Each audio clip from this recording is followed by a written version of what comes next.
തൊഴിലുറപ്പ് പദ്ധതിയെ ഇല്ലാതാക്കാനുള്ള കേന്ദ്ര നീക്കം അവസാനിപ്പിക്കുക, തൊഴിലുറപ്പ് പദ്ധതിയെ സംരക്ഷിക്കുക എന്ന മുദ്രാവാക്യം ഉന്നയിച്ച് തൊഴിലുറപ്പ് തൊഴിലാളികൾ BSNL ഓഫീസിലേക്ക് മാർച്ച് നടത്തി.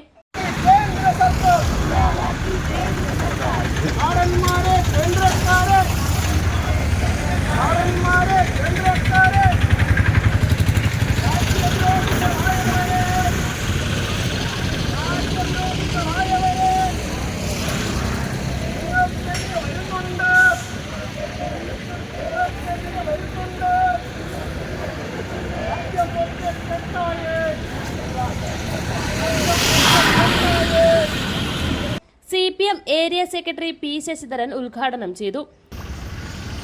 നമ്മളെല്ലാം മനസ്സിലാക്കിയതുപോലെ 2005-ലാണ് ഈ നിയമത്തിന്റെ അടിസ്ഥാനത്തിൽ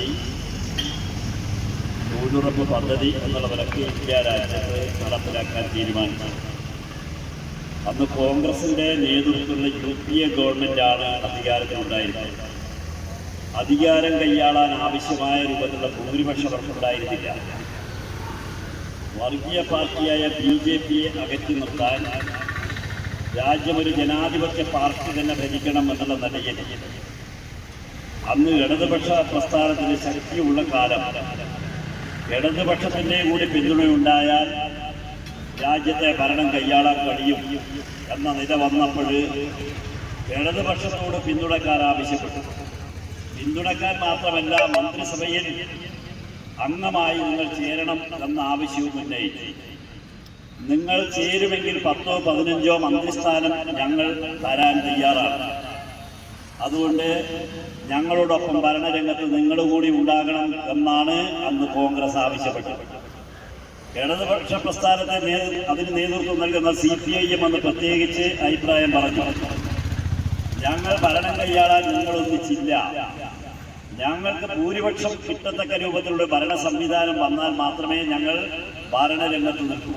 RK പത്മനാഭൻ അധ്യക്ഷനായി. KM ഷാജി, KC പ്രസൂൺ എന്നിവരും സംസാരിച്ചു.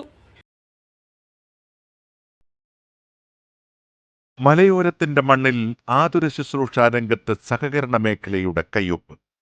Cherupuzha cooperative hospital. കുറഞ്ഞ ചെലവിൽ മെച്ചപ്പെട്ട ചികിത്സ. അസ്ഥിരോഗം, ശിശുരോഗം, ജനറൽ മെഡിസിൻ, ENT വിഭാഗങ്ങളിൽ പ്രഗത്ഭരായ ഡോക്ടർമാർ. 24 മണിക്കൂറും പ്രവർത്തിക്കുന്ന കാഷ്വാലിറ്റി ലാബ്, ഫാർമസി സൗകര്യങ്ങൾ. Ortho operation theatre, audiology and speech therapy, physiotherapy, NICU, PICU, ECG സൗകര്യങ്ങൾ. അത്യാധുനിക ഡിജിറ്റൽ എക്സ്റേ സംവിധാനം. ചികിത്സയ്ക്ക് ഇനി ചെലവേറില്ല. Cherupuzha cooperative hospital. കൂടുതൽ വിവരങ്ങൾക്കും ടോക്കൺ ബുക്കിങ്ങിനും 04985 242140. മൊബൈൽ 6238 064141.